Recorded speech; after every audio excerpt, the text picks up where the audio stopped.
बोलो भाई, कल तक अब तक जो पढ़ा है उसमें किसी को डाउट है? नहीं। तो ठीक है, आज कार्नोट इंजन हमारा हो गया। आज हम दूसरी चीज करेंगे, इसको बोलते हैं हम रेफ्रिजरेटर। क्या बोलेंगे? रेफ्रिजरेटर। रेफ्रिजरेटर क्या होता है? जैसे कार्नोट इंजन का काम क्या है कि हम उसको हीट देंगे और वो हमको क्या आउटपुट देगा? वर्क के रूप में आउटपुट देगा।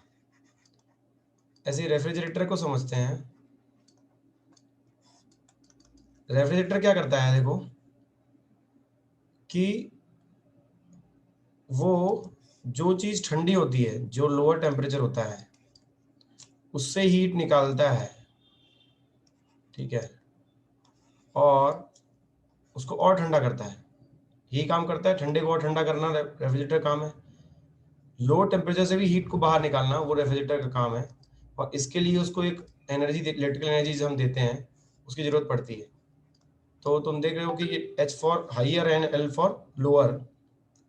तो कोई भी जैसे जो चीज ठंडी है उसको और ठंडा करना उसका काम है, तो Q2 वो एनर्जी हीट निकालेगा। और ये करने के लिए उसको वर्क डन हमको देना पड़ेगा, हमको उल्टा उसको वर्क डन देना पड़ेगा, और फिर जाके वो टोटल Q1 हीट इजेक्ट करेगा।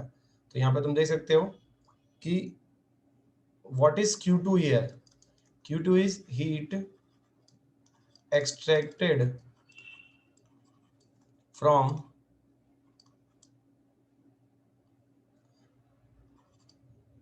system at lower temperature। Lower temperature पे जो हीट निकाली गई है वो, ठीक है। And Q1 is heat given to surrounding at higher temperature. And W is here what? Work done by, work done on system, ठीक है। वर्क डन ऑन सिस्टम है W इधर। तो एनर्जी कंजर्वेशन से बोल सकते हो क्या कि W प्लस Q2 की वैल्यू Q1 के बराबर होनी चाहिए, ठीक है। और ये बताओ सब लोग इसमें कि इसमें एक टर्म होता है कोफिशिएंट ऑफ परफॉर्मेंस। जैसे कि उसमें होता है एफिशिएंसी, ऐसे इसमें हम बोलते हैं कोफिशिएंट ऑफ परफॉर्मेंस, जिसको हम COP बोलेंगे, परफॉर्मेंस। तो तीन चीजें यहाँ भी बताओ, इसमें क्या हमारा इनपुट होगा और क्या आउटपुट होगा? बोलो भाई, क्या इसमें इनपुट होना चाहिए और क्या आउटपुट आना चाहिए? तीन चीजें हैं, एक W है, Q1 है, Q2 है। तो ये डायग्राम देख के बताओ। यहाँ मैंने बता दिया हमारा काम क्या है, ठंडे को और ठंडा करना। तो लोअर टेम्परेचर से देखो, ऑटोमेटिकली लोअर से जो हीट है बाहर नहीं निकलती है, पर हमने लोअर टेम्परेचर से हीट निकाली और बाहर दी, ठीक है। तो बताओ क्या बोलते हैं इसमें हमारा इनपुट कौन सा है, आउटपुट कौन सा है? कौन बताएगा? बताओ भाई, इनपुट कौन सा है, आउटपुट कौन सा है, जो तुमको समझ में आ रहा है बताओ। नहीं पता चल रहा है किसी को भी? कुछ तो सोचो कि what is input and what is output in this case.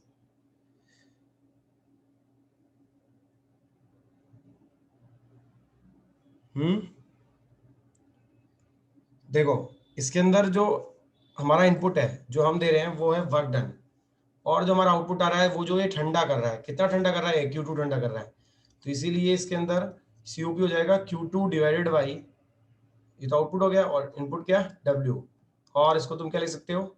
Q2 को लिख सकते हो Q1 minus Q2 and divide by W। तो इसके अंदर हमारा COP क्या होता है? ये होता है। ये हमको याद रखना है। पता चला भाई सबको? किसी को दिक्कत इसमें कि क्या कर रहे हैं हम, ये क्या है रेफ्रिजरेटर? अभी आवाज आ रही है ना मेरी सर सबको? एक हाँ बोलो। हाँ, हाँ सर एक बार वापस बता दो, मतलब ये कोफिशिएंट वाला। कोफिशिएंट वाला बात बताता हूँ। देखो, कोफिशिएंट ऑफ परफॉर्मेंस क्या होता है कि भाई हमने जब किसी चीज को ठंडा किया, देखो ये हमारा रेफ्रिजरेटर है। तो जैसे कि एक चीज सोचो, एक रूम में मान लो एक AC चल रहा है, तो बाहर का टेम्परेचर है मान लो 40 डिग्री सेल्सियस, और रूम का टेम्परेचर उसने मेंटेन किया हुआ 20 डिग्री सेल्सियस। तो AC क्या करता है बताओ? AC रूम से हीट लेता है और बाहर फेंकता है, फेंकता है नहीं फेंकता है? और इस प्रोसेस में हाँ वो सर। उसको हम इलेक्ट्रिसिटी के फॉर्म में वर्क डन देते हैं। तो रूम जो कि पहले से ठंडा है, ठंडी चीज से वो हीट ले रहा है और गर्म को दे रहा है, ऑटोमेटिकली ये तो होता नहीं है। ऑटोमेटिकली क्या होता है भाई, हमको वर्क क्यों देना पड़ रहा है, ये अपने आप क्यों नहीं हो रहा? अपने आप इसलिए नहीं हो सकता है ये, क्योंकि भाई ठंडे कोई भी जो हीट है वो गर्म से ठंडा जाती है, पर तुम क्या कर रहे हो, उल्टा कर रहे हो, तुम ठंडे को और ठंडा कर रहे हो। तो इसको करने के लिए तुम्हें वर्क तो करना ही पड़ेगा, इसीलिए हमको वर्क करना पड़ रहा है, और हम लोअर टेम्परेचर से हाइयर टेम्परेचर की तरफ हीट को फ्लो करवा रहे हैं, तो इसीलिए मुझे वर्क करना पड़ रहा है। तो जो मेरा आउटपुट है, देखो आउटपुट क्या है कि हमारा काम क्या था यहाँ पे हमारा काम था ठंडा करना, तो ठंडा कितना किया Q2, और वर्क हमारा कितना खर्च होगा, खर्चा कितना आया हमारा, W का खर्चा आया, तो इसीलिए आउटपुट क्या हो गया Q2, और जो खर्चा है हमारा वो इनपुट हो गया W, तो COP या कोफिशिएंट ऑफ परफॉर्मेंस कितना हो गया Q2/W। पता चला भाई सबको? हाँ सर। हाँ सर। ओके, तो ये सारी बातें हैं। अब लिख लो इसको। अब हम कुछ क्वेश्चंस करेंगे, आज नया चैप्टर स्टार्ट नहीं करेंगे, खूब सारे क्वेश्चंस करेंगे आज, ठीक है? तो तुम्हें इसमें थोड़ा कॉन्फिडेंस आएगा, और अब तक कोई डाउट हो थर्मोडायनेमिक्स में किसी बच्चे को तो पूछ सकता है, और उसकी प्रैक्टिस करने के लिए आज हम खूब सारे क्वेश्चंस करेंगे, ठीक है?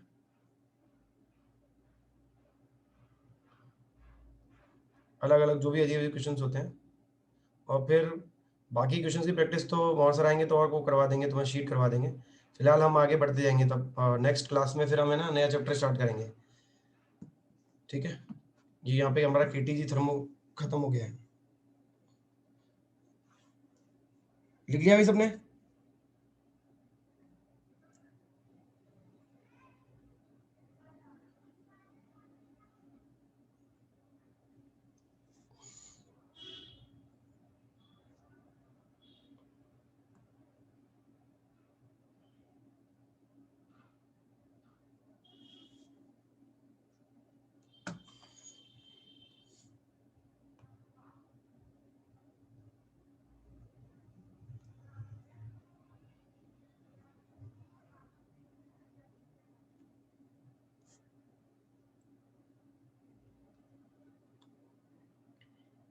बोलो भाई, लिख लिया सबने? हाँ सर, लिख लिया। हाँ सर। चलो ठीक है, तो एक क्वेश्चन देखो। क्वेश्चन कुछ ऐसा है कि एक सिलेंडर दे रखा है हमको, ठीक है, और ऐसा, और यहाँ पे पिस्टन है, ठीक है, N मोल्स है, ठीक है, कंडक्टिंग वॉल्स है इसकी, सिलेंडर की कंडक्टिंग वॉल्स है,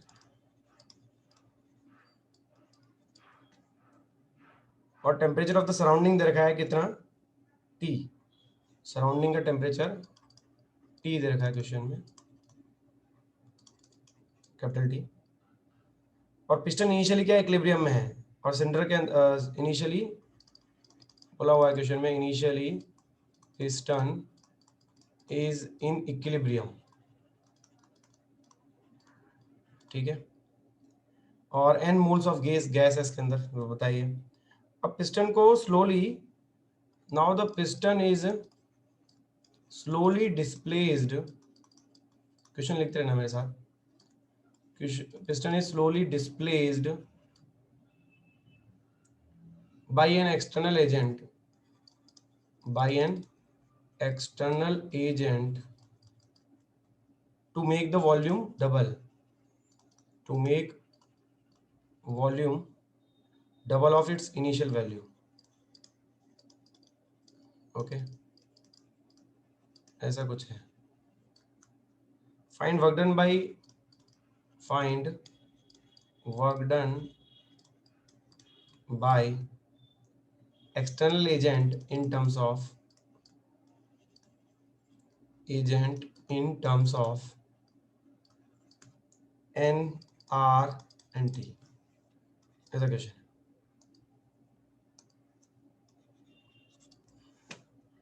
ठीक है?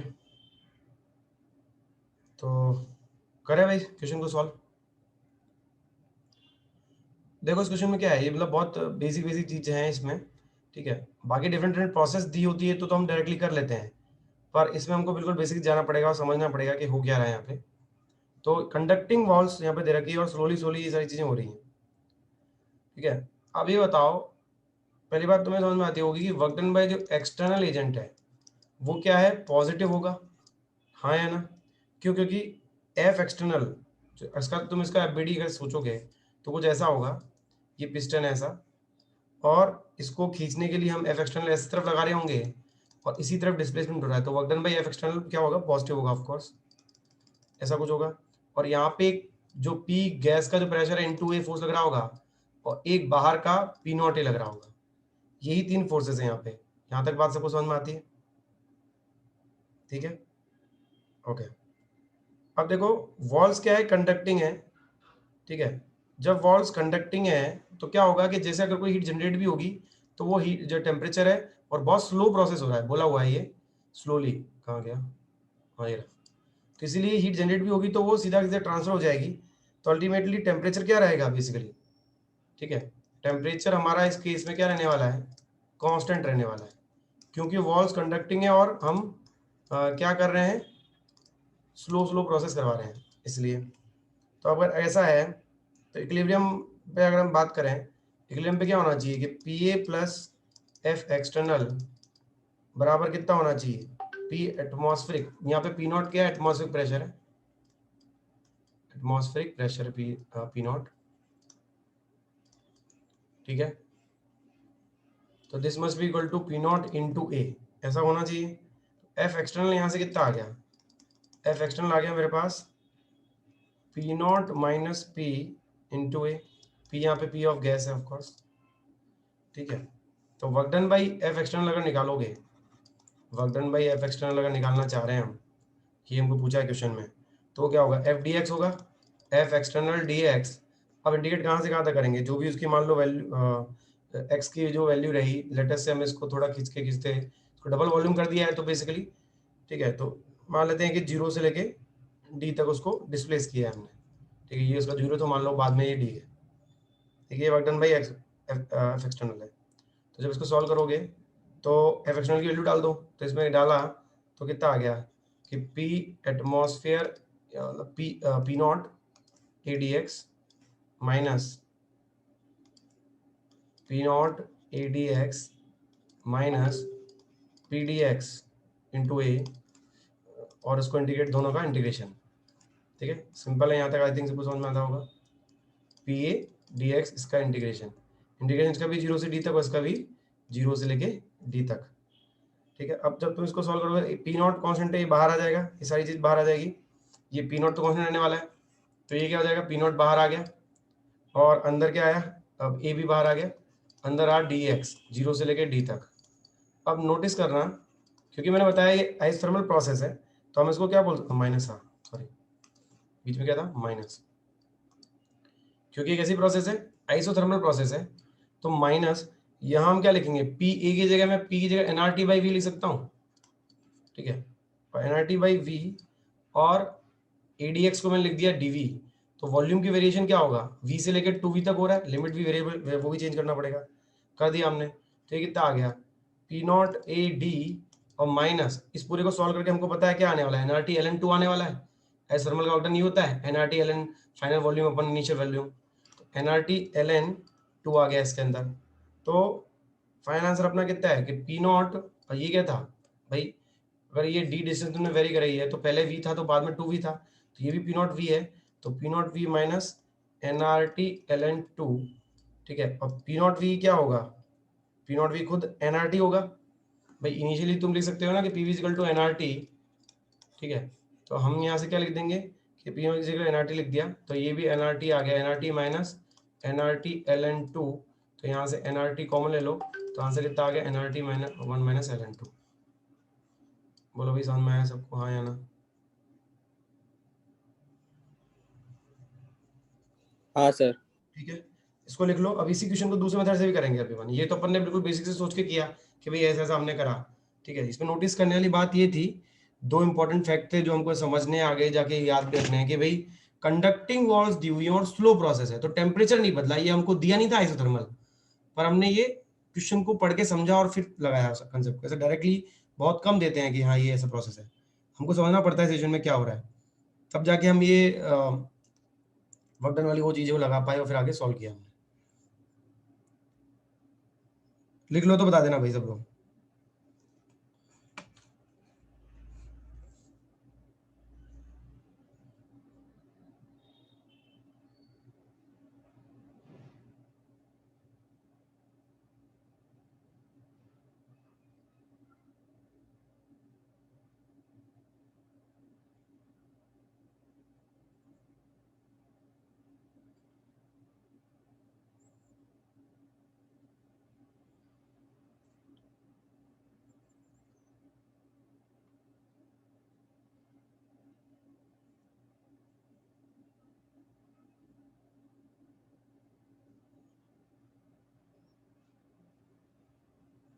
लिख लिया भाई सबने?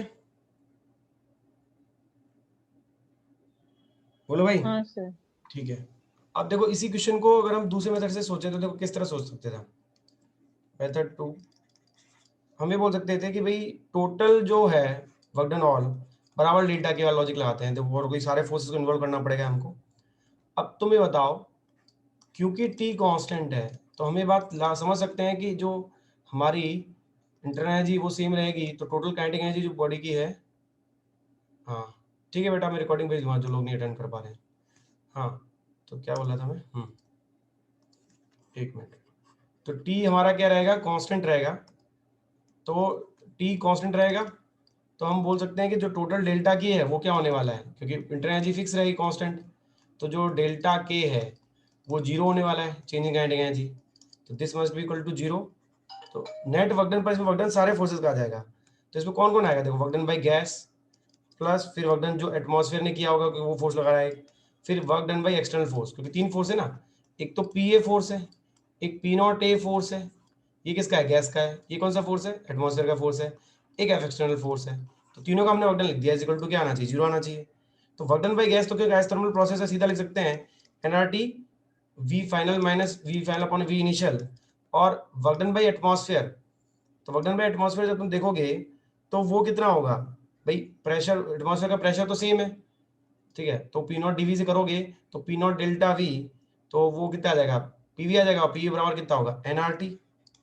इस समझ में मैंने क्या बोला भाई, पी नॉट ए इंटू डी एक्स वाला इंटीग्रेशन जब करते हैं सिंपल, तो वो क्या आने वाला है यहाँ पे, ये जीरो से लेके डी तक, तो ये बेसिकली पी नॉट वी आने वाला है। पी नॉट वी क्या होगा, एनआरटी होगा, तो एनआरटी लिख दिया इधर। और ये मुझे प्लस वर्क डन जो है एक्सटेंड का निकालना। अच्छा इसमें माइनस क्यों डाला, माइनस इसलिए डाला क्योंकि देखो नोटिस करो, ऐसा करके एफबीडी था, तो जो एटमॉस्फेयर प्रेशर था वो कहाँ लग रहा था, इस तरफ। तो पी नॉट ए फोर्स इधर लग रहा है और डिस्प्लेसमेंट इधर हो रहा है, तो तुम देख सकते हो नेगेटिव है, इसलिए यहाँ पे नेगेटिव लगा दिया। इजिकल टू क्या आ गया, जीरो। तो फाइनली वर्क एक्सटर्नल क्या आ गया यहाँ से भी, वही सेम चीज आई, एनआरटी कॉमन ले लो और ये ln2 हो जाएगा, 1 माइनस ln2। पता चला भाई सबको, बोलो भाई यस और नो। नहीं आया समझ में? Yes sir. हाँ लिख लो जल्दी से। अब इसी टाइप का एक और क्वेश्चन तो देता हूँ, तो तुम लोग ट्राई करना। तो इसमें एक एक चीज तुम्हें समझनी है, एक एक बिल्कुल बेसिक लेवल से, कि भाई कौन क्या फोर्स लगा रहा है, क्या वर्क डन किसका हो रहा है। एक तो गैस के बारे में तो हमने सारे प्रोसेस देख लिए, ठीक है। तो अभी बहुत सी चीजें हम तुम इन क्वेश्चन से भी सीखोगे, क्वेश्चन भी इंपॉर्टेंट है। जो लोग नहीं कर रहे हैं कम से कम वो रिकॉर्डिंग जरूर देख लेना है, क्वेश्चन भी करना बहुत इंपॉर्टेंट है, सिर्फ थ्योरी से काम नहीं हो जाएगा, ये सारे क्वेश्चन सीखना बहुत जरूरी है।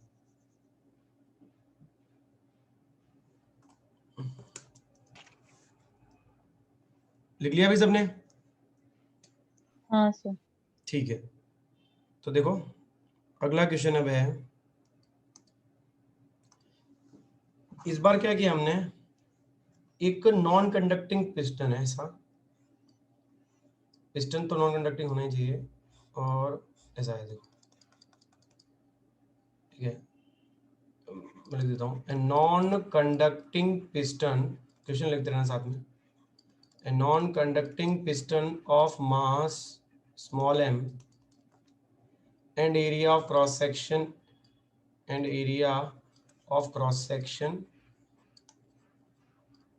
capital A is placed on a non-conducting cylinder as shown in figure,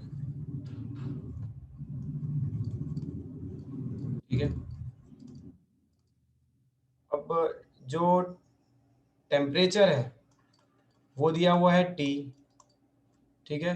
spring constant जो है, स्प्रिंग यहाँ पे बताता हूँ अभी, वो हमको दे रखा है कितना, K, ठीक है। और initially spring is relaxed, initially spring is relaxed, अभी नेचुरल पोजीशन में नहीं, स्टार्टिंग में, and piston is at rest, ये बोल रखा है, ठीक है। तो यहाँ पे ऐसे स्प्रिंग लगा रखी है, ठीक है, और ये हाइट दे रखी है h, इनिशियल टेम्परेचर इधर T, और इसका मास m, स्मॉल m, और एरिया इधर, एरिया ऑफ क्रॉस सेक्शन कितना, कैपिटल A, ये सब दे रखा है। ठीक है, अब क्या निकालना है, फाइंड पहला नंबर ऑफ मोल्स, दूसरा work done by gas to displace piston by distance d when gas is heated slowly, when gas is heated slowly, और third find the final temperature, find the final temperature। बताओ अभी question समझ में आया सबको? ठीक है, करो, ट्राई करो एक बार, कोई एक दांत पढ़ भी हो तो हो जाएगा, करो ट्राई, क्या होगा बताओ।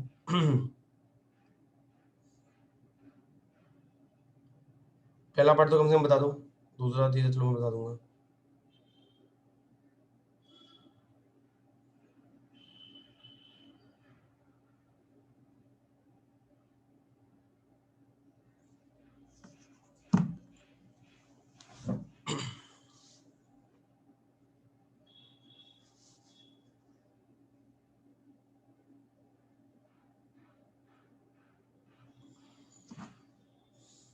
पहले में तो सिंपल है, पी बराबर एनआरटी लगाना है,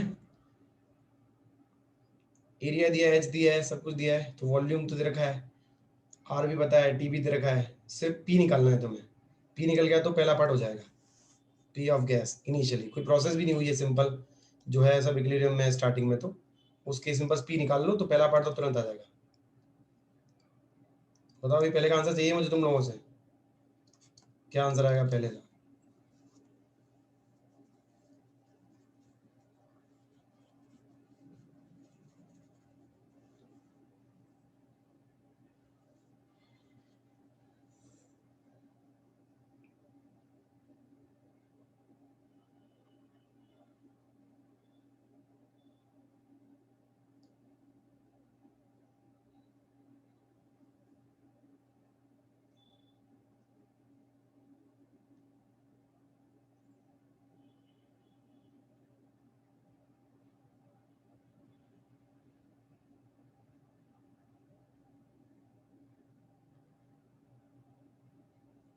नहीं आया समझ में किसी को भी पहले का आंसर?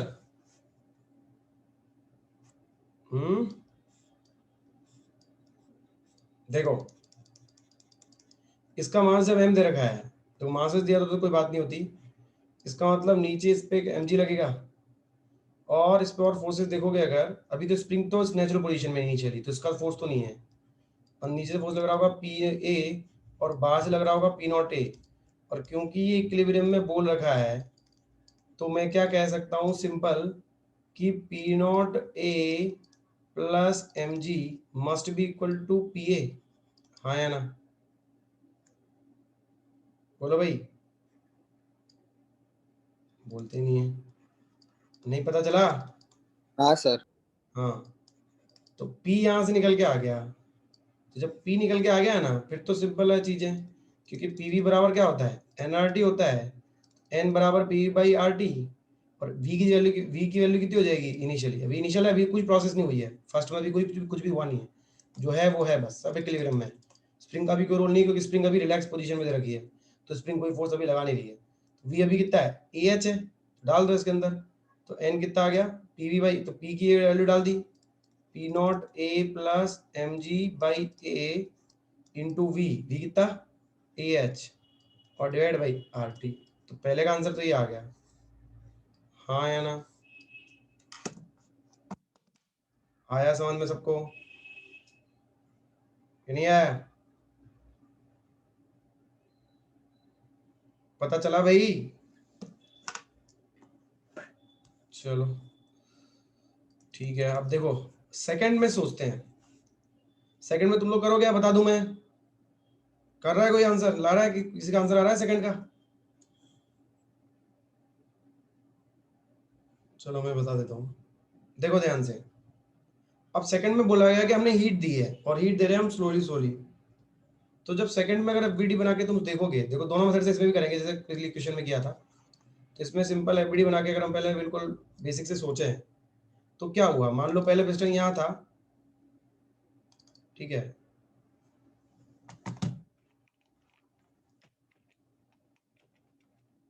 पिस्टन पहले इधर था, अब वो पिस्टन क्या हो गया, ऊपर आ गया, ठीक है। तो जब पिस्टन ऊपर आ गया, ठीक है, मान लेते हैं कि उसने एक्स डिस्प्लेसमेंट कर दिया पिस्टन ने, और फोर्सेस है वो देख लो, क्योंकि हीट दोगे तो गैस थोड़ी एक्सपेंड होगी, और वो हम बोल रहे हैं कि थोड़ा सा उसने एक्सपेंशन किया और ऐसा हो गया। तो जो नीचे जो प्रेशर लगा, नीचे फोर्स लगा वो पी नॉट ए लगा, ऊपर कौन कौन से फोर्स लग गए, एक और फोर्स लग रहा है नीचे की तरफ एम जी, इसका मास जो है, और एक नीचे की तरफ पी नॉट ए गैस का, और क्योंकि अब तुमने एक्स डिस्प्लेस कर दिया है तो स्प्रिंग भी तुम्हें कंप्रेस करेगी इस तरफ के एक्स। यहां तक सबको ये बात समझ में आती है, हाँ या ना? उधर सर उधर 2 पी नॉट है। अरे हाँ सॉरी, ये नीचे वाला पी नॉट नहीं है, ये पी है, गलत बोल दिया, गैस का प्रेशर है ना ये, नीचे वाला, मैं जहां भी पी लिख रहा हूँ ना वो गैस का प्रेशर है, और जहां पी नॉट लिख रहा हूँ वो एटमॉस्फेयर प्रेशर है, तो नीचे तो गैस ही है ना भाई। ये समझ में आया यहाँ तक सबको, कोई दिक्कत भाई, हाँ या ना? ठीक है, हाँ सर। अब आगे देखो, तो ये चलो ये बात हो गई, ठीक है। फिर इसका मतलब हम क्या कह सकते हैं,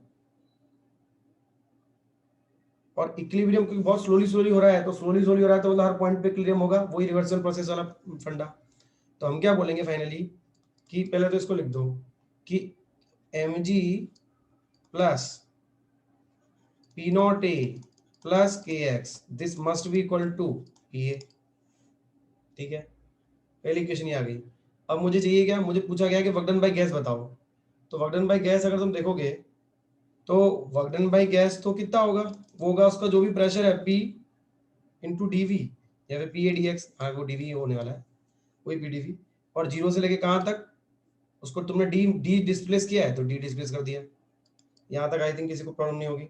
अब P की वैल्यू यहाँ से ऊपर से 28 में डाल दो, तो जब डालते हो तो बताओ क्या आ जाता है, वर्क डन बाय गैस आ जाएगा, P की वैल्यू डाल दोगे तो mg प्लस ये पूरा, अच्छा P ये पूरा डाल दो ना, तो ये पूरा डाल दिया था, तो कितना आ गया mg plus P naught A plus K x, और साथ में इधर कितना डी एक्स, और जीरो से लेके कहाँ तक डी तक। किसी को वो प्रॉब्लम है स्टेप में, नहीं ना, ठीक है। आप इंटीग्रेट कर दो, mg का किया तो कितना आ गया mgd, और पी नॉट ए का किया तो पी नॉट ए एक्स, उस लिमिट डाली तो वापस पी नॉट ए डी, ठीक है, तो पी नॉट ए डी, और प्लस के एक्स का किया तो के एक्स स्क्वायर बाई टू, तो उसमें लिमिट डाली तो के डी स्क्वायर बाई टू, ये आ गया। तो ये हमारा आंसर है, work done by gas, second part का आंसर ये यहाँ पे आ जाता है। किसी को दिक्कत है तो पूछ लो।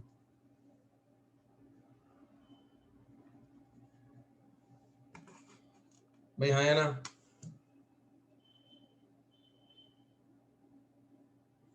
हाँ सर। चलो ठीक है। अब इसी को मैं जो वर्क डन बाय डेल्टा क्या ना, टोटल वर्क डन बराबर डेल्टा के, उससे भी कर सकता हूँ, ठीक है, ये लिख लो, उससे भी बताता हूँ, लिख लो जल्दी से इसको।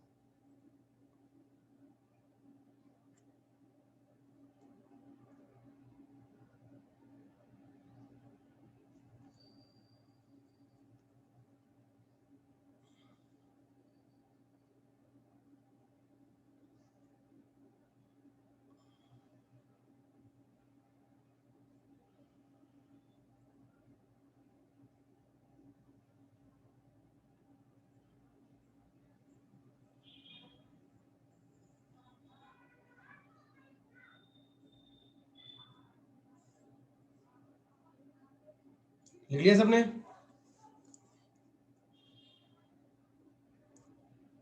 लिख लिया ना? ओके चलो ठीक है, नेक्स्ट देखो, इसी को हम दूसरे मेथड से करते हैं, तो क्या लिखते हैं बताओ, कि वर्क डन बाई मेथड 2 से कर रहे हैं सी सेकंड पार्ट को, तो वर्क डन बाई ऑल बराबर क्या लिखते हैं, डेल्टा के लिखते हैं। अब देख लो, क्योंकि पिस्टन बहुत स्लोली स्लोली जा रहा है, तो अगेन जो हमारा डेल्टा के है वो तो क्या होगा, 0 रहेगा। तो हम बोलेंगे कि जो work done by gravity plus work done by gas plus, और यहाँ पे देखो क्या क्या है, वर्क डन बाय एटमॉस्फेयर, पर यहाँ पे एक और एक्स्ट्रा चीज आ गई है, वर्क डन बाय स्प्रिंग। ये मिला के टोटल 0 आना चाहिए। तो ग्रेविटी ने कितना वर्क डन किया देख लो, क्योंकि पिस्टन जा रहा था ऊपर और ग्रेविटी लगती है नीचे, तो उसका वर्क डन नेगेटिव है, माइनस mgd कांस्टेंट है तो डायरेक्ट ले सकता हूँ। वर्क डन बाय गैस तुम देख लो, वर्क डन बाय गैस कौन सा निकालना है यहाँ, ठीक है, प्लस इधर वर्क डन बाय एटमॉस्फेयर, वो कितना आ जाएगा, एटमॉस्फेयर जो प्रेशर लगा रहा था वो भी नीचे की तरफ लगा रहा था फोर्स पी नॉट ए, तो उसका भी नेगेटिव है, कितना है पी नॉट ए इंटू डी, कॉन्स्टेंट था तो सीधा डी से मल्टीप्लाई कर दिया। और स्प्रिंग का कितना है, स्प्रिंग का वर्क डन बताओ भाई, स्प्रिंग फोर्स लगा रही थी वो भी नीचे लगा रही थी के एक्स, और डिस्प्लेसमेंट हुआ ऊपर, उसका भी नेगेटिव वर्क डन होगा, कितना होगा माइनस हाफ के एक्स स्क्वायर। यहाँ तक आई थिंक किसी को कोई प्रॉब्लम होगी नहीं, कोई दिक्कत है तो पूछ लो, नहीं ना। तो यहाँ से आ गया वर्क डन बाय गैस तुरंत कितना, mgd plus P not D A plus half के डी स्क्वायर, वही। तो ये जो वर्क डन बाय डेल्टा के ना, ये हर केसेस में नहीं लगा सकते, पर क्योंकि यहाँ पे बहुत स्लो हो रहा था तो हमने ये चीज लगा दी, ठीक है। अदरवाइज हर बार ये हम चीज नहीं लगा पा सकते, पर इसमें लगा सकते हैं, ठीक है। अब तीसरी चीज आती है कि हमको निकालना क्या है, फाइनल टेम्परेचर। तो देखो इनिशियल हमको पता है कि P इनिशियल जो प्रेशर है, ठीक है, इनिशियल प्रेशर हम जानते हैं, तो P initial into V initial, अच्छा टी टेम्परेचर तो दे रखा है तो उसको चलो छोड़ दो। तो हम क्या बोलेंगे कि देखो प्रोसेस हम नहीं बोल पा रहे हैं कि आइसोथर्मल है या वॉल्यूम भी चेंज हो रहा है, प्रेशर भी चेंज हो रहा है, तो हम कोई प्रोसेस का तो नहीं बोल सकते, पर ऐसा करते हैं फाइनल में कुछ भी करके P1 V1 upon T1 must be equal to P2 V2 upon T2 तो होगा कि नहीं होगा, सही बात है। इन जनरल ये तो जनरल है बिल्कुल। तो P इनिशियल प्रेशर हमको पता है, ठीक है, और फाइनल जो प्रेशर है, फाइनल प्रेशर की वैल्यू देखो अभी थोड़ी देर पहले हम निकाल रहे थे, तो उससे इक्वल करके हम निकाल सकते हैं फाइनल प्रेशर की वैल्यू P गैस इंटू ए, हमने क्या लिखा था P not A plus mg plus की एक्स लिखा था। अब एक्स की जगह तुम क्या डाल दोगे, डी डाल दोगे क्योंकि फाइनल में डी डिस्प्लेसमेंट हो चुका है, तो P not A plus mg plus कितना के डी अपॉन ए, ये मेरे पास आ गया फाइनल प्रेशर, आई होप सबको समझ में आया होगा। P not A plus mg plus के डी, और ये P डिवाइड बाई पूरा A, ये मेरा फाइनल प्रेशर है। और इनिशियल प्रेशर जो हमने निकाला था ये P2 है बेसिकली, P1 इनिशियल प्रेशर वो हमने पहले पार्ट में निकाला था, ये पहले पार्ट में निकाला था, P तो दिया था कि हमको इनिशियल प्रेशर देखा था क्या, रुको एक मिनट, नहीं दिया था, पर हाँ हम क्या बोल सकते थे PA, ये इक्वेशन लिख सकते थे ना कि P नॉट प्लस mg बराबर PA, तो हाँ ये निकाला था ना P नॉट प्लस mg बराबर PA, तो यहाँ से क्या आया था P बराबर P naught A plus mg by A, P naught A plus mg by A, तो बेसिकली ये थोड़ा एक्स्ट्रा हुआ है, बाकी वही है। तो आप देखो इनिशियल वॉल्यूम पता है AD था भाई, नहीं AH था, sorry not AD, initial volume AH था, ये T पता है, और ये P1 की वैल्यू हमको पता है, और P2 की वैल्यू भी पता है, V2 कितना है A into H plus D है, और डिवाइड बाई T2, तो यहाँ से सारी वैल्यू पता है हमको, T2 निकल के आ जाएगा भाई, हाँ या ना, ये सब पता है, इसमें डाल देंगे P1 P2 इस पूरी इक्वेशन में डाल देंगे, तो T2 की वैल्यू निकल के आ जाएगी, अजीब सी आएगी, पर फाइनली अब मैं तुम्हें दिखाना चाह रहा हूँ कि आती कैसे है। बोलो भाई क्लियर है, हाँ या ना।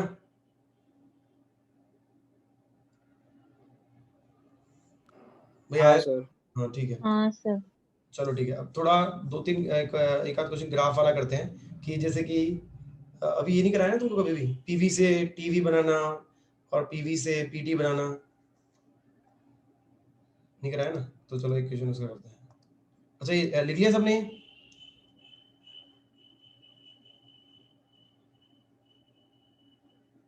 हाँ सर। ठीक है। तो देखो अगला क्वेश्चन ऐसा है कि हमने क्या किया, एक पीवी ग्राफ दे रखा है, सिंपल तुमको ग्राफ चेंज करने हैं, बस एक से दूसरा ग्राफ बनाना है। ऐसा हमको पीवी ग्राफ दे रखा है, ये पी और ये वी, इस तरह से ए बी सी डी ऐसा है, ए बी सी डी, और ये वैल्यू दे रखी है वी नॉट, ये दे रखा है 2v0, और ये दे रखा है हमको कितना पी नॉट, और ये दे रखा है 2p0। तो कौन सा ग्राफ बनाना है? ड्रॉ, एक तो टीवी बनाना है और एक पीटी बनाना है।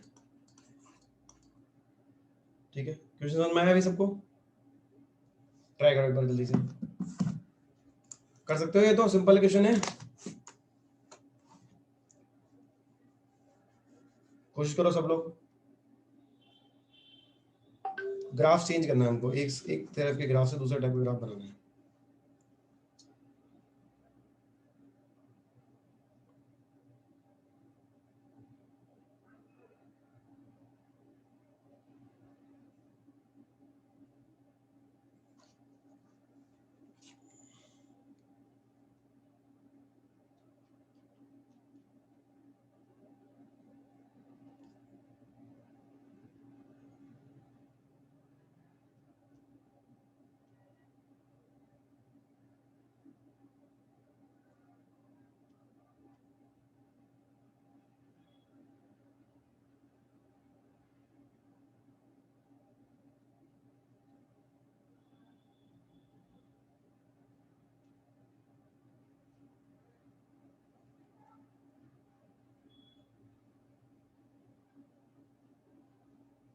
सब लोग ट्राई करेंगे भाई, भले गलत हो जाए, सही कोशिश करेंगे सब लोग। कोशिश नहीं करोगे तो आएगा कैसे? फिर बताना मुझे बाद में कि सही था तुम्हारा या गलत था।